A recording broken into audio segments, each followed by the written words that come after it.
Hey everyone, and welcome back to the Azure All Stars podcast, where we put the spotlight on people in the actively involved in the community, with the aim of inspiring others to break into the world of technology. I'm your host Ahmed, And I'm Luke. and this is Azure All Stars. Cool. So we've got today our amazing friend in the an amazing star here, Gregor. So thank you so much, Gregor, for making this. Really Thanks for appreciate. having me on. Thank you so much, mate. Really appreciate having the time, and I know that you are a little bit under the weather, feeling a bit have a flu, and I think Luke is also having a flu, being just out of COVID. So anyway, so thank you guys for making this. That is awesome. Really appreciate your time. And yeah, let's do this. Cool. Yeah, first, do you just want to introduce yourself, Gregor? Yeah. So my name's Gregor Audience. Suttie. Yeah, my name's Gregor Suttie. I am from Scotland, which is in the UK. My background is started off going to college, started learning computing. Started with kind of VB6, moved on to C#, did that for quite a while. Started doing some exams and that, and then I moved on to more recently, Azure. So I've been doing Azure for the last 4 years. So I am an Azure architect at a company called Intercept, and they are in the Netherlands. So yeah, that's a little bit about me. I've been in the industry for about 25 years, so I'm getting on a bit. Yeah, mostly a developer background, kind of done a little bit of data, kind of doing a little bit of Azure, and kind of everything in between. So that's kind of my background. Okay, Yeah. awesome. So from your early, steps to becoming like your 5 times Azure MVP, right, to receiving Yeah. awards that are outside of the MVP program. Like I know the UK has technology professional awards and things like that you've won. What have been your most significant like milestones and challenges in your journey, and how have these recognitions and certifications shaped your contributions to the tech community? Yeah, I mean, if I think about when I left uni, I went to college, right, and I did HNC computing, which is as basic as it gets. It's basically learning what is a programming, how do you program. And I went to uni. I did a 1-year uni course, so I was really lucky that I could do a degree in 1 year. That's quite unusual. It's normally 2 or 3 or 4. So I did that, and then did quite well at uni, and I got a part-time job from that. And then eventually I started as a VB6 developer. My very first job. Had absolutely no experience of VB6, so I'm literally starting this job going, don't know what to expect here.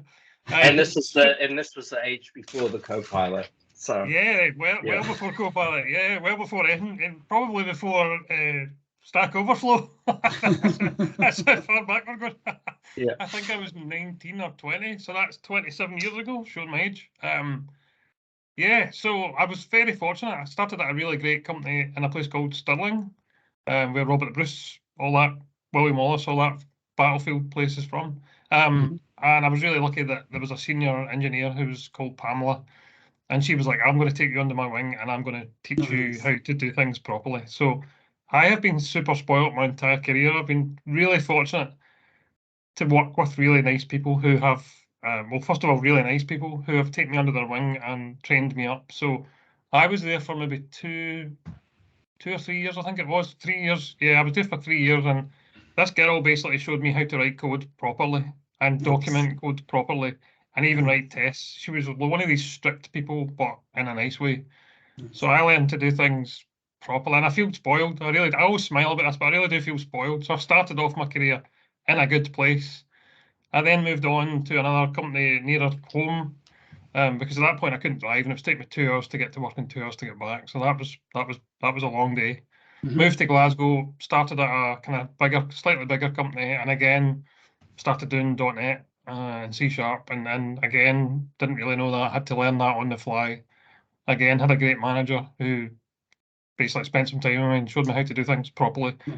But I had a good background because I had learned to test code, and it's not a snobby thing, but I learned how to write tests from an early age. So that that was pretty cool. So challenges, starting a job and having no idea what you're doing in tech. Even though I had an HNC and an HND and a degree, it wasn't really in computing, but it was media technology, so it was kind of kid-on computing, really. It was like, wasn't really anything to do with programming. Yeah.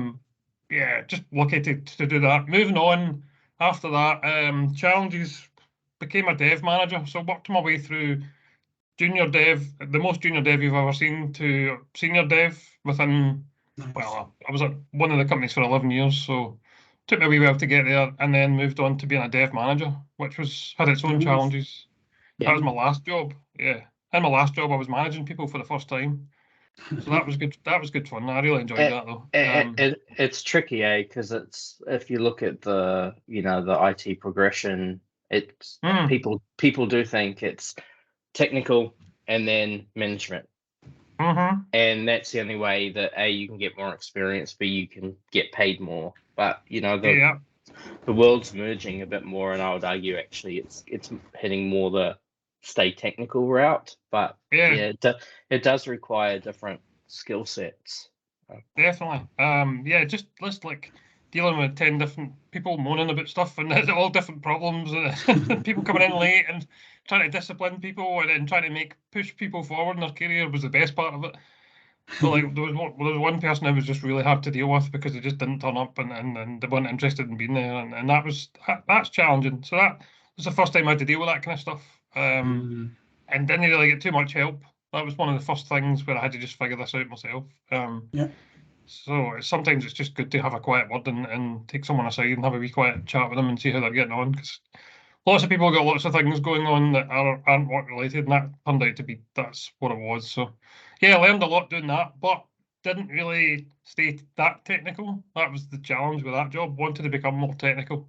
And long story short, I bumped into somebody, Wesley at Intercept at Ignite 2019, and he said, if you're ever looking for a job, give me a shout. Gave me a shout, and here I am. So nice. Lots of challenges along the way, but been a great journey. Been very fortunate to work with a lot of good managers. Sweet. Actually, that's one of the very interesting things that I noticed, like almost like a trend. I found that in the people that we met, like yourself, Richard, and we just met a guy called Daniel from Microsoft, is that there's always this gratitude to mentors. There's always this feeling that you feel that you are fortunate, or like the idea is that you have this gratitude to the people who actually helped you. And in my mind, I think that's one of the things that is actually motivate people in a way to give back to the community. So, for example, in your career, and I've only actually found you out in last year when you were. When everybody was talking about the Festive Tech calendar, and I was like, what is this? Why is everybody talking about it? and it's like I realized that you and Richard are the guys who co-host this or co-organize this, and you are doing it again, of course, this December.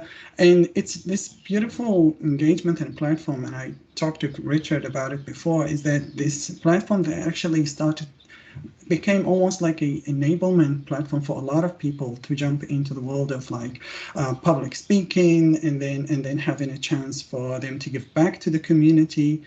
And actually, this is really inspiring. You inspire me a lot by how much you actually are willing to jump in and help people. So what I want to focus on is a couple of things here. So the thing is that first thing, of course, the Festive Tech calendar, and then the Raspberry Pi Foundation. That it is also the donation that will go to this foundation. And also, can you tell us a little bit about your LinkedIn Learning course that you created? Yeah.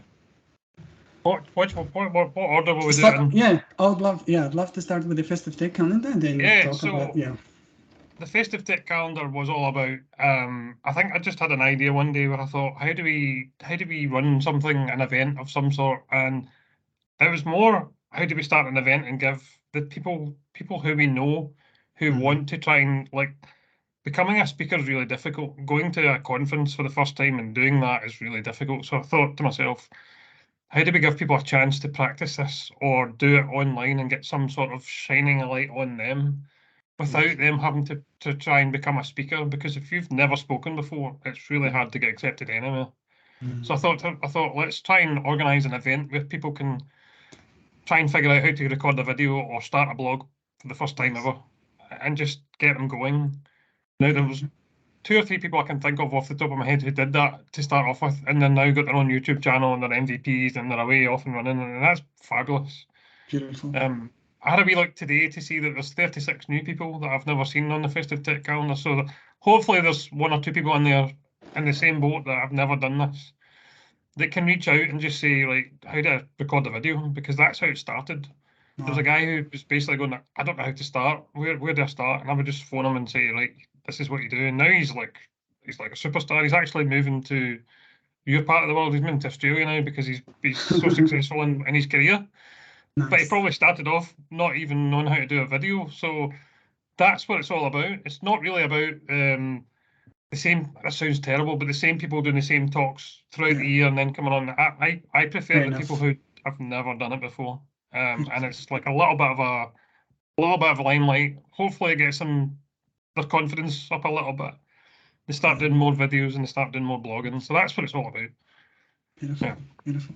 And sorry, go ahead. I think the topics are really open as well. Like you don't have to know about X. You know, if you want to talk about something that maybe someone else is not talking about, as long as it's within the realm of the technology stack, then you can. There's no real limits, which I like. Yeah, we started off with the Azure Advent Calendar, and Microsoft kind of joined us to help promote that. And then they came up with the idea. It's a little bit restrictive that it's just Azure. Maybe you want to open it up to all technologies, and I thought that's a great idea. So we changed the name after like 2 years to the Festive Tech Calendar, just to give. Yeah, I want to give everyone, even in tech, anything, you can do anything, we're trying not to restrict it at all. So hopefully it's a lot of fun for people. But I know a lot of people do enjoy it.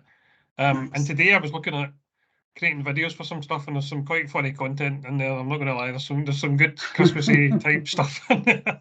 There's like a full rock star song and things like that. It's good fun, and that's what I actually get a kick out of seeing people doing this for the first time. Nice. Yeah. So cool. Can you tell us a little bit about the Raspberry Pi Foundation? Yeah, I've got the page up just now. Yeah, so I didn't really know much about this, and there's 5 of us doing it. So there's myself, Richard, Simon, Lisa, Matt, and I'm probably forgetting somebody. I think that's 5. And I was like, what charity will we do this year? And Lisa was like, what about the Raspberry Pi Foundation? And to be honest, I don't know anything about Raspberry Pi. I didn't know anything about them. Looked it up, fantastic. So it says here that it's a global non-profit with a mission to help young people learn how to code. So they basically take these donations and give these young kids computers and laptops and Raspberry Pis to learn how to. And I thought that's perfect. That's beautiful. Yeah. So that's the idea. Our target this year again is £5,000. We've already got 299, so that's a good start. We're 5% of the way there, and we haven't even kicked off. So that's perfect. Good luck. Last year we managed to raise, I think it was 2,500 for Missing People, which was a UK charity. So yeah, fingers crossed we can get some nice donations and get it going. But yeah, everyone's really positive. Excuse me. Yeah, it's just good fun. That's the whole idea. It's to be good fun at the end of the year. It's a long end to the year though, because like December's a long month when you're chasing people for content. That's the one bit I don't like, is like harassing people. Like, where is your video? You're going live tomorrow. That's never fun. Yes, that's hard. Yeah. Comes with the territory. Yeah. And what about your LinkedIn Learning course? I've seen like last time you said 9,000 people have actually, or more? Yeah, well, but more than that now. Normally you get a wee pop-up every now and again to say like you've reached 5,000, and then 9,000 popped up like last month. Wow.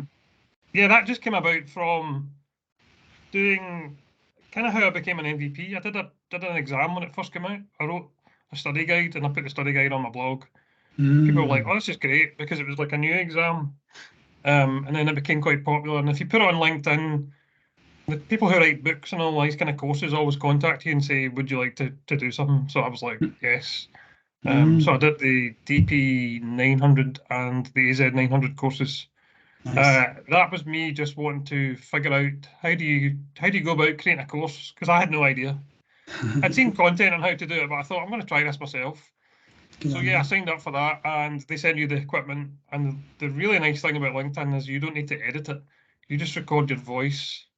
I actually created nice slides and made all fancy slides, and they just ditched them, and I couldn't. And I kind of didn't believe the guy when he said, "By the way, we edit it. Oh, you don't need to do that." And I'm like, So I spent way too long on slides, and then when I saw it edited, I was like, "Oh, that's different." So, you just have to record your voice. So I would highly recommend to anyone who wants to do that. If you want to get in touch with me, I can give you the details of the guy who is always looking for people. They're always looking for new courses. Nice. I think it's really good. I've got actually about 11 different people doing them now, so I've actually managed to pass that on as well. Yeah, there's loads of my pals and friends that I know online have done them, and for the most part, most people are fine. One or two got a little bit busy and struggled with timing and stuff, but they're always cool about it, which is good. There's never too much pressure. So if you need a couple of months break, they're happy with that. So yeah, it was brilliant, really good. And I've had 9,000 people watch one of my courses, which has been good. Good on you. Yeah. Cool.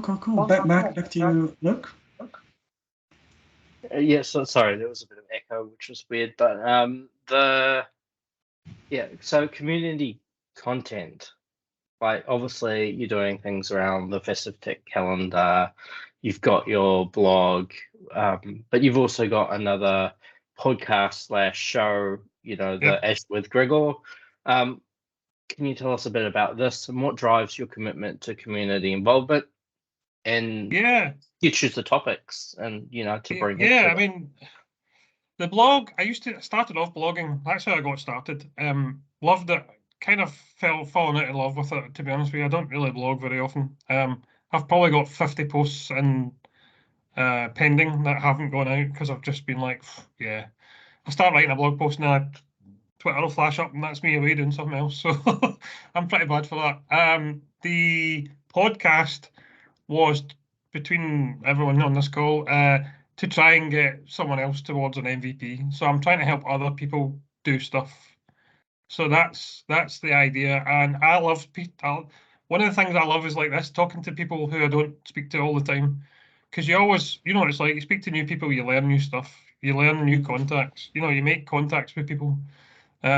Look, I've met you, Ahmed, I haven't met you, but at some point I will, at some point, no doubt, and then I'll know who you are, and then, we'll go for a drink or whatever. So, it's all about, the podcast is all about trying to get them to run it. I want them to do the introduction and get them a bit more in, because they're not comfortable doing this. So I'm kind of trying to drag them through it a little bit.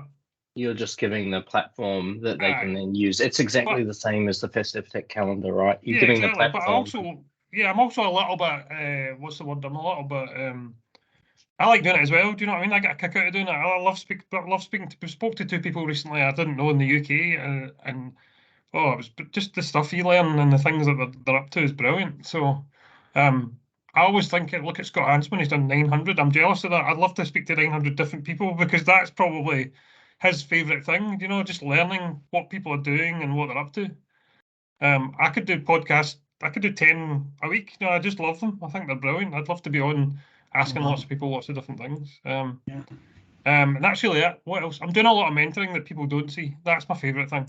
And there's lots of people reach out and say, like, can you give me some help with learning Azure? Beautiful. Or how to become an MVP and stuff like that. So I quite like doing that.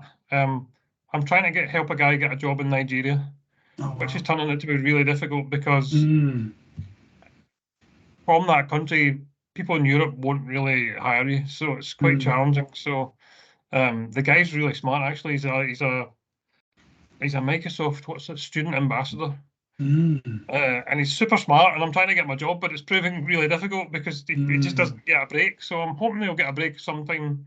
He's actually taking part in the Festive Tech, so he's a very smart guy. So fingers crossed we can do that. That would be cool.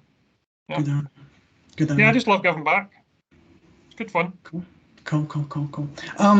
Yeah, so I've seen that, like literally when I was going and researching questions to ask you, that your like the things that you are involved in, the awards, like what Luke talked about, the all the support and help is just like literally endless. I was scrolling through your Twitter and your LinkedIn account, and it is the one thing that is you always are helping people with their professional growth. You're always trying to give people a platform for them to enable them. You're always like you never like, for example, I've seen that when someone is starting that, like if they're starting a new podcast or a new show, you would always jump in and help. I've seen, for example, you've been part of the Azure community enthusiast, and I really love that, and that really inspired me, and I really want to do something similar, and like hopefully, like I said, and really one other thing they mentioned is that about Scott Hanselman, he's like 800 or 900. He has interviewed all those people, and every single episode is actually really interesting because he's really smart and he plays a role of like trying to understand people. And I know that he half of the time is actually really knows the technology, but he's just giving people the chance to explain it. So that's really beautiful. What I want to ask you about is that I noticed that you actually created something like, the Azure Fundamentals course, which is like a free online that you and your colleague collaborated on. So can you tell us a little bit about that? And also I realized, which is something really amazing, you've got 30 plus certification, Microsoft certification, which that's really amazing. Such commitment, good on you. So can you tell us a little bit first about the Azure Fundamentals course, and then tell us a little bit about certification, how they help you, what do you see in certification, like, and what is the value in people, for people listening? The idea is that a lot of people are like a bit skeptic about certifications, and then you've got even people saying like, don't go for certification, go for a project or whatever. What is your view on this? And also, of course, the Azure Fundamentals course. So the Azure Fundamentals started off with the guy who is the CTO or CEO at Intercept basically saying, I want to help 10,000 people get certified. So I was like, okay. So we're kind of doing an internal stroke external Intercept Academy where he wants to try and just give people an opportunity, which I thought was brilliant. So part of that was internally sales and marketing people who aren't really into Azure that much. Wanted to do the AZ900, so I was like, I'll do that. I'll teach these people. So internally, I started creating a course, and I thought maybe we should do this externally first, just to see how it goes. So I created slides for the AZ900 just based off of the study guide from the website. And I can't remember. I think we did it. Yeah, we did it externally first. So I reached out to a few friends and said, who wants to help me do this? Because again, it's good fun. You know, like the people who did it hadn't really recorded a course. So I was like, let's put a course together. Let's put it online. Let's make it free. Let's, we're not here to make money, but let's try it out and see how it goes. Beautiful. So there was a training company reached out to me, and they were like, you can use our platform. So we just did it on that, and it turned out pretty good, to be honest. It was good fun.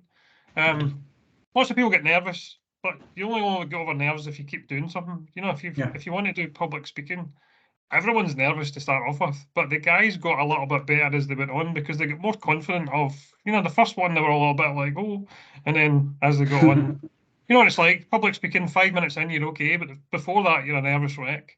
That tends to be what happens. So the first video, they were all a bit like, oh, and I was like, well, we'll relax and we'll get into it. So we did, and then I used the same content for the people internally who want to do AZ900 exams. So that was the whole reason behind that. We're going to be doing, what are we doing next? I think we've started doing some PowerShell, and then we're going to do AZ104, and then AZ104 starting next year. So that the engineers at Intercept are all going to go through that. So I need to put some slides together just based off of the content, and then show them. I think the interesting part of the 900 was marketing and sales. The minute you say exam, they'll go, oh, exam, don't want to do that. So I don't think anyone's really sat it yet because they're terrified. But when we went through the the kind of practice tests, they all sort of relaxed quite a bit because it's not too bad. Yeah. I've had the same conversation, especially around AZ 900 with the, especially account managers, sales account managers. You go, actually, you're helping to sell and manage the stuff. You should actually at least do the fundamentals. But or they just see technical content, but it's not the case. It's actually really good. Yeah, no, they loved it. I think it's something that everyone should do. Definitely. Even though I haven't actually done the AZ 900. I guarantee you go back and do AZ 900, you would learn at least one thing. Yeah. Because you need to know about the support levels and the numbers you can call and when and you don't really probably know that just now. They loved it. What was the next part of the question? I've forgotten now. So it's about certifications. Yeah. So do I think they're valuable? Well, I did loads of them because so what I tend to do, say a new exam comes out Monday coming. What I would do is, like, there's a fabric exam coming out, I think it's like Monday. Let's say that comes out. I would probably try and do a practice test on that as soon as something comes out, and I'll get like next to nothing because I don't know anything. So if I want to study for that and there's a study guide somewhere, I'll start to go through that, and halfway through the study guide, I'll go back and do the practice test again. And if I've got more than nothing, then I've learned something. I've retained some knowledge. So that's a win in my book. So I don't care if you've got certs or not, but if you've went through the material and you've learned something, then all good. The reason why I want to do them is I want to learn as much as possible. Because if a customer calls me and asks me about fabric and I don't know anything about fabric, I don't really want to pass them on to someone else. I want to learn about that and be able to help them. And that's why I do it. That's the only reason why I do it. I like when customers phone me and I can help them. I don't really like it when I go, I don't know anything about that, I'll pass you on to someone else. Because, that means I've got a gap in my knowledge. So, I mean, I get the whole thing that exams, people can cheat and all that other stuff, and people don't like them. I disagree. I think they're really good. I think they're a way to have some sort of check to say you know what you're doing to a certain extent. It doesn't make you an expert, no. But, I mean, I've also interviewed, on the flip side of that, I've interviewed people who have passed the exam and didn't know anything. So there's always that. So I'm always a little bit wary of how you answer that question. I agree. You can always talk to someone and figure out what they know. Yeah, I'm actually more of an advocate for exams because in my mind, so am I would say. Yeah, the certification has got two things, and it's got first the challenge and then the knowledge that you first challenge yourself, knowledge you'll get, but then the having some accreditation, saying that you know this material. And the funny thing is that as soon as you get the certification, you start to feel responsibility, like you feel the weight of the certificate as like, if I pass the Azure Solution Architect or if I pass the Azure Developer, I feel that I need to, like, mentally, or like, I feel that I need to live up to that certificate. So like, I always think of myself, if I, for example, when passing the Azure Developer, I always think of myself as a developer, so I need to learn anything about that. So it is almost this weight. So, and you're right. There are so many people who would just like go and study for pass the certificate, maybe don't get enough value out of it. That shouldn't be stopping people from doing that. And then there's also, unfortunately, sometimes you get really smart people who have been in the industry for like 4 or 5 years and doing so many stuff. Like I've met a guy who's like the lead platform engineer, and he's like has done Terraform day in and day out, and he's moving to US. And it was like, what do you recommend? And I was like, do you have at least the Terraform HashiCorp certificate? And he's like, no, I don't. I was like, please go for it. I know that you've got the skills and experience to back it up, but this is good because like recruiters look for these, and that would back up the 4 or 5 years that you've been doing Terraform. Yeah. Sounds sweet. I'll give you an example of doing an exam just to fill in some gaps. So I have a development background. I don't really know networking that well. Yeah. And I was doing designs where it was like talking about like private endpoints and things like that, and I was like, I don't know this well enough. I really need to go and study. So I sat that exam and scraped a pass. Now, I would never confess to being any good at networking, but I did enough to get a pass. But I learned quite a lot. I wouldn't be able to set up like firewalls and things like that, but I used that exam to try and to go from like 0 to maybe 50 out of 100, but I got enough. So yeah, I'm not a networking. I did pass the exam, but I'm not a networking expert. But I did learn a lot, and it stuck. So that's the main reason why I did that exam. Good on you. Good on you. Yeah. Beautiful. Cool. It's all about knowing what you don't know, right? Yeah. And that's where the exams and the certifications really shine out for me. They're a learning pathway. Because I love the technology, so I'm going to learn it anyway. So I may as well do the exam. And B is, if there wasn't a structure in terms of these are the success criteria to pass these exams, I wouldn't know where to start. So it gives me a really good starting guide. And the other thing I'll call out is applied skills. Like Microsoft has just released the Applied Skills Initiative, which is it's not a role-based cert like the certificates like Azure Developer cert. It's about doing something specific. So, some off the top of my head are like configure Sentinel, set up monitoring, and set up, Azure Storage blob encryption. There's a networking one as well about, paired networks and Azure Firewall. But that's about showing that you could do that specific thing. Like you can go and configure your network pairing, you can configure your firewall, but that's all you need to do. You don't need to know the breadth of everything else. And I think those certificates and applied skills can work really, really well. I just wanted to touch on something else while we're on this topic, Gregor. Weren't you a MCT? Yes. Okay. Yes. Cool. I used to. I do when I'm still at Intercept. They do lots of workshops on different exam topics. So they said to me when I joined, "Do you want to go around the Microsoft offices of Europe teaching people?" And I was like, "Yes, please." That'll do me. So yeah, I've been very fortunate to be able to go around Europe and go into the Microsoft offices and do workshops for customers. So that's been brilliant. That's kind of fallen away a little bit recently. I need to get back to doing more of them, but we just need to do new workshops because there's all sorts of AI and Fabric and all these other topics coming out. So yeah, there's lots of new stuff to do. Yeah, I love doing that kind of stuff. Yeah, are you guys MCTs at all? No. Yeah, I'm looking into that. I actually would love to be an MCT. It's well worth it. It's getting harder and harder to become an MCT now. Yeah. To be honest, for a wee while they kind of opened the floodgates. They used to have to go and do a course, and it was really difficult, and they had to pay money. Now, for a good year, it was just like prove that you've done training. I wasn't a big fan of that, to be honest with you, because there's a guy, Ed Baker in the UK, who's a proper trainer. Do you know, that's his full-time job, and I looked up to guys like that, and I'm thinking, I'm an MCT, and he's an MCT, and there's world of difference between what I do and what he does. So I'm kind of glad they've tightened up a little bit, and it's back to being probably hard to renew. I don't know if I'll even be able to renew, because I'm hearing that they've changed the rules, which I think is a good thing.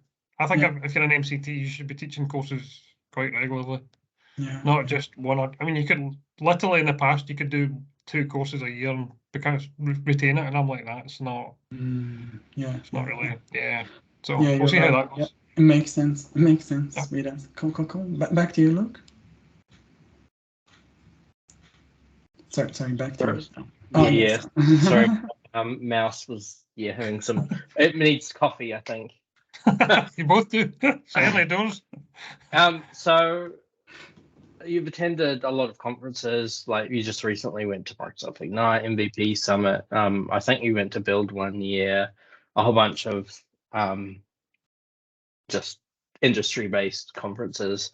Yeah. And to do that, like it helps you stay in the forefront of Microsoft's advancements with Azure. How was your experience with these conferences and keeping in touch on what's happening in the Microsoft subsystem, like in the ecosystem? How has your experience influenced your vision for the future of Azure and the cloud technologies? And where do you see yourself, Great question. in the future? Because it's a really interesting time, right? Yeah, it's a very interesting time. I actually felt, being at Ignite a couple of weeks ago, I actually felt like the start of a new thing, like a really big thing. I know it sounds corny, but AI is everywhere now. Like every single session was AI. And there's like 10 different, maybe 13 different co-pilots out already. And it's only going to get I don't want to say the word worse, but there's going to be more co-pilots than you can Yep. shake a stick at. There's co-pilots in everything. So that was kind of cool to see. Ignite was really good. The year before it wasn't very good, and it was better this year because there was an Ask the Experts area. There was well-known people hanging around. I felt like the year before people did talks and then went away, which maybe was something to do with COVID still, I don't know. It was just a lot better. I'm hoping next year it's going to be even bigger, and maybe I'm hearing rumours that it might be in Vegas. Fingers crossed. I've heard the same rumors. If it goes to Vegas, then it'll be a lot bigger. I don't think they could have it any bigger where it was. Yeah. You could only make it more days. I don't think it holds more than 4,500, to be honest with you. It was fairly large queue to get into the kind of keynote. The technology changing rapidly. I think when you see GitHub Copilot within Azure portal, it will start changing. I'm still not sold on it because I don't really like customers being able to deploy stuff from asking Copilot stuff because I think there's issues I see there. Don't get me wrong, it looks fabulous. The fact that you can say, show me how many virtual machines are not running, and it will write you a query, and you can, that's fabulous. Yeah. But still got a little bit. You don't want someone who's just had a really bad day go, stuff this, Copilot, delete all my Azure resources and walk out the door, right?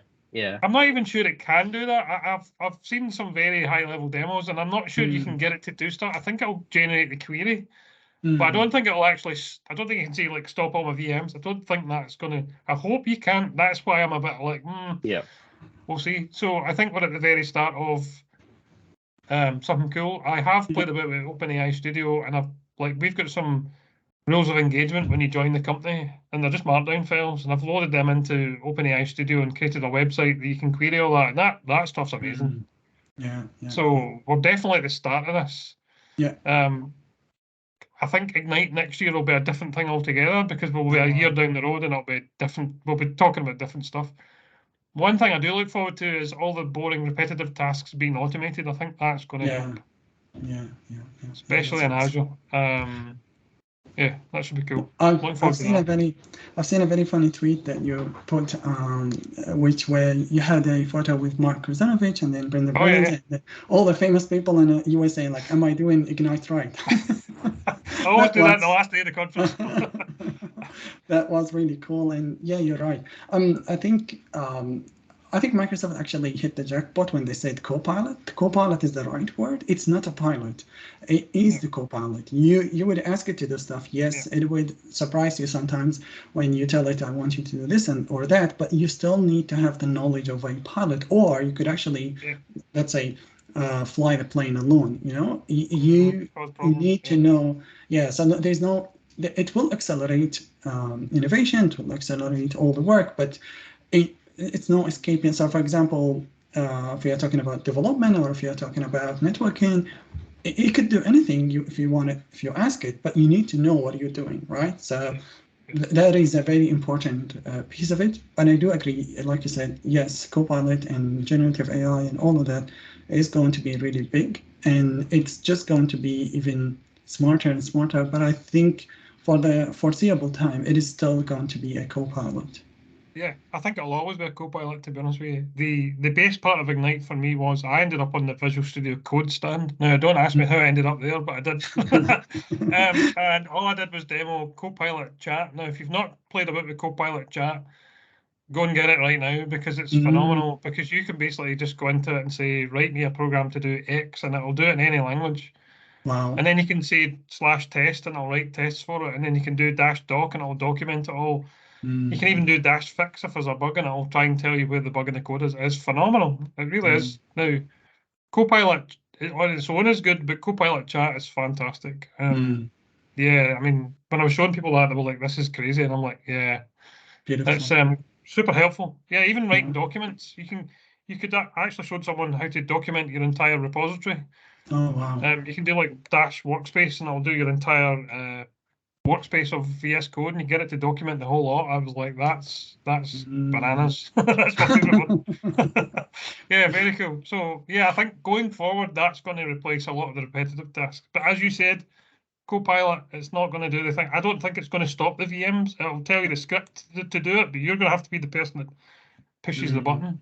Yeah. And there's a lot of legal reasons for that. Like, imagine they stopped production VMs because you asked it to, you know, like, that would probably...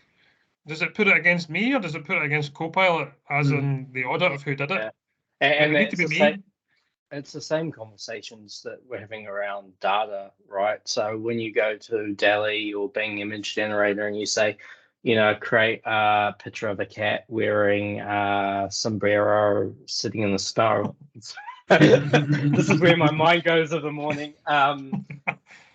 What inference, what is generating those pictures? Like what is where the training data came from? What is, you know, there's a whole lot of those ethical problems happening at the moment. I think, yeah, it's the same with M365 Copilot, right? A lot of people are like, oh, give people access to Copilot, and then suddenly they can see and have access to all this stuff. Yes, it makes it easier to see content, but it's content that they had access to anyway. And I think when we look at the Azure side, it's still the capability that they would have had before. They just may not have had access to it as easily. But yeah, it'd be interesting to see how it all works, because it's that person that's really annoyed at 5 p.m. on a Friday that's in the back of my mind going, the two questions that jump into my mind were, A, can I turn it off? Like, because if I'm doing infrastructure as code for a customer, I'm not really going to want them to go, Copilot, create me a VM. Do you know what I mean? I don't really want them to do that, or edit the stuff. That and I can't remember, what was my other question. How much is it? Well, a lot of people don't have access to when I was demoing GitHub Copilot Chat, a lot of companies don't have access to that. They're like, we work for this kind of company, healthcare, banks, they don't get access to that. And I think that will be an interesting thing going forward. A lot of these people won't be able to do that. So what they were saying was, I've got my own laptop here, I'll just copy the code in, and I was like, yeah, you need to be careful with that. So they're like, I'll use Copilot on my own thing, and I'm like, yeah, you need to be careful with stuff like that. There'll be a lot of legal issues, and I used to work for JP Morgan, and it was like, see the websites that prettified your code, you weren't even allowed to do that, because you're copying like potential customer code into like an external website, so you have to be very careful. And a lot of people don't. I'm gonna be really interested to see where, especially for enterprise customers, which are currently using Azure DevOps. And for good reason, right? Because of all the supporting functionality around there. I'm definitely an ADO person, but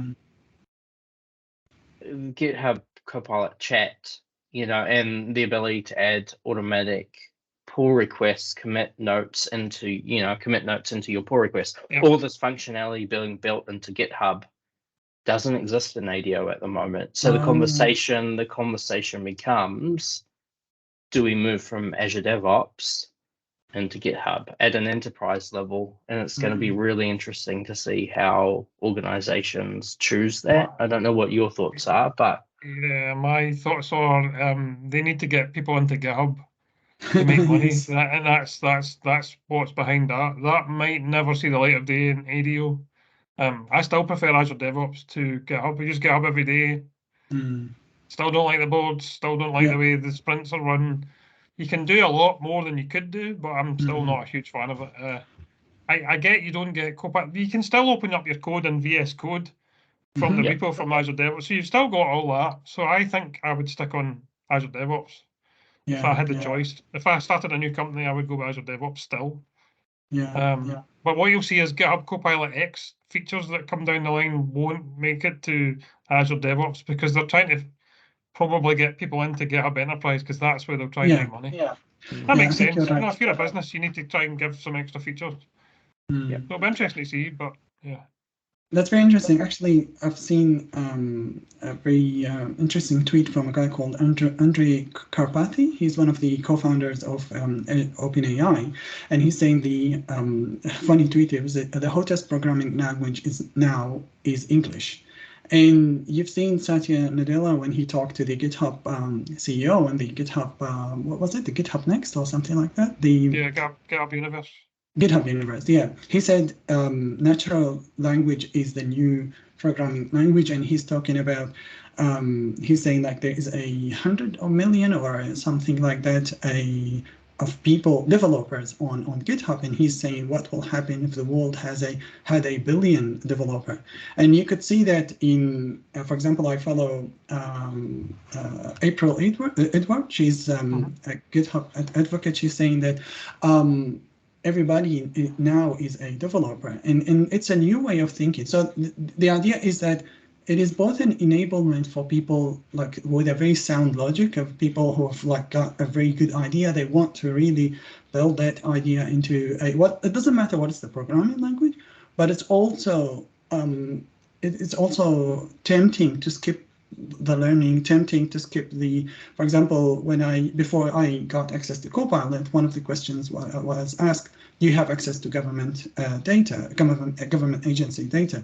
Because we are, as an organization, still figuring out how do we do that with Microsoft. Yeah. So it is a scary, and like you said, there is this problem that I'm just like, when you guys were talking about it, is that what will happen if you got a developer who is being locked because he's working in a bank or like in an agency that's not giving him access to the tools that his friend in the industry who's like doing so much amazing work working on Copilot. They might be motivated or incited to jump into another organization just because he's feeling that he's left over, you know? And it is very important for, I think, GitHub or Microsoft to figure out how do we enable enterprises to use this technology in a safe way. To add a comment on what you're saying about GitHub, I think it is even Microsoft and GitHub guys are saying the future is enterprise, and they're trying to push more and more to gain the trust of enterprises, because I think the employees and the people building within enterprises would want to have access to this technology. Otherwise, they'll be feeling left over, and then it was like, yeah, without a doubt, yeah. Yeah, I wouldn't like to be working at a bank where you're not able to use these tools. I get why you can't, but yeah, you're right. People will be like, well, I'm missing out on all this awesome technology that makes my life easier. There is one downside to Copilot. If you're learning a new language, the thing that people might not realize is, imagine you're learning C# for the first time. It probably helps you too much. Do you know what I mean? It might actually like write the code for you. And you don't really learn that. Like there's guys learning PowerShell at our company, and I'm showing them Copilot, and I'm like, yeah, that. And they're like, oh, this is great. And I'm like, but is it? Are you actually learning like the noun, verb, or verb, noun, whatever it is, and the structure and all that? Because it's writing the code for you, and then you're just reading it and going, oh, that's what it does. That's maybe not the best way to learn something. If you know what I mean. It's interesting. It's a bit of a balance.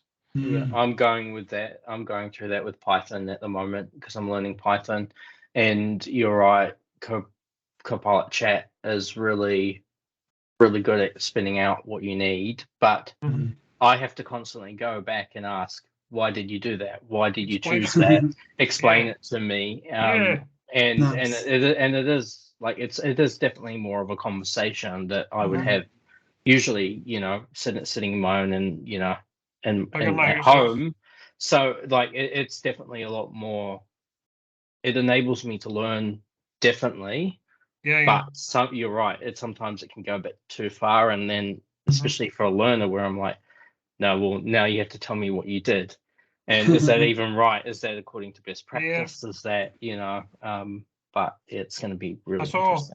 I saw someone with some C# code, and they weren't sure how to test it, and I was like, man, I'll show you how to do this. And I generated the test and sent them it, and they're like, that's great, and they just copied it and pasted it in, and I'm like, but you haven't learned it. Do you know, you haven't learned what? They didn't learn how to test the code. They learned how to run the test in the past, but I'm like, you haven't really learned anything there, and I'm not sure that's good. Yeah, you're right. It'd be fine if they went back and learned like what is each line doing and why does it work this way. But you don't learn from your mistakes doing it that way. You only learn that this is how to do it properly, and that's what I was getting at. You don't really learn the correct way, in my opinion. But Why would you not use it if it's there?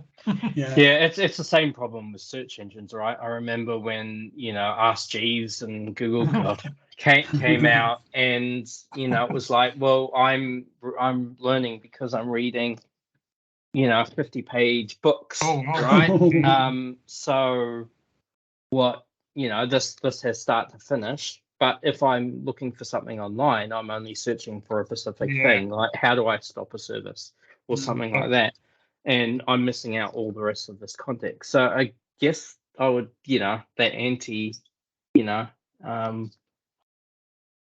the problem already is there, and it's the same thing with offloading, the cloud capability to the hyperscalers like Microsoft. It's like all the graduates don't know all the stuff that we know, but do they really need to know? And I think that's the question that is going to be really interesting to see what happens.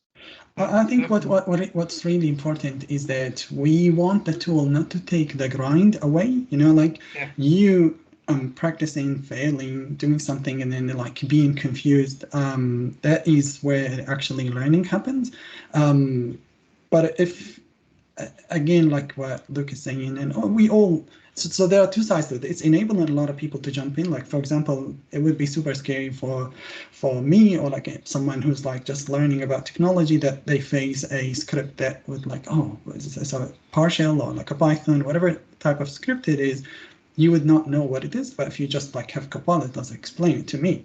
That's beautiful. And then, but at the same time, if you always use Copilot to explain it to you, might as well invest a little bit of time to learn it yourself. Because like even people who created like GPT and all of that, they know it's really good with, like, if you are not an expert in a medical type of like knowledge or field, then you ask it a question, it will give you like 85% satisfying question, right? That's very good for all of us, right? But if you are in the like studying medicine and like you are a doctor, you are studying to become a doctor, you really need to know your stuff, I hope. No, you're right. Yeah. So if it is saying Chat GPT, what's wrong with this guy? Please don't. That would be good. Yes. So that's when you would say like, no, that's not right. Like, can you give me this specific case and so on and so forth. So that you need to specialize in something, become really, really good in something, and then maybe testing is part of your job, but you don't want to learn it really because you're not interested in it, or like you've got a colleague who's really, or like a whole team who's really dedicated for testing, but you still want to, like what you said earlier, like you don't want to always go back and say, oh, sorry, I don't know this one, or like I'm not an expert on this, I want to learn it. So I think what you're doing is the right thing. So like you're jumping in there, learning, having enough knowledge for you to understand the whole technology, right? And if you want to dig deeper, you've got already that knowledge. That's where tools like Copilot or ChatGPT or whatever generative AI you've got, that's where they are really helpful. But what people need to be like worried of or like avoid is just like jump and skipping the grind. That is not gonna take you anywhere.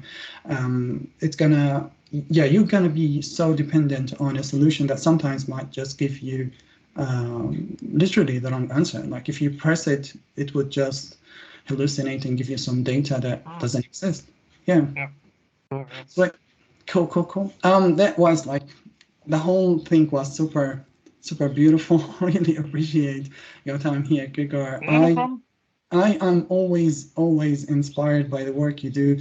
I really love love how much you give back to the community, how much you are, how much motivated and how much passion you've got for the community.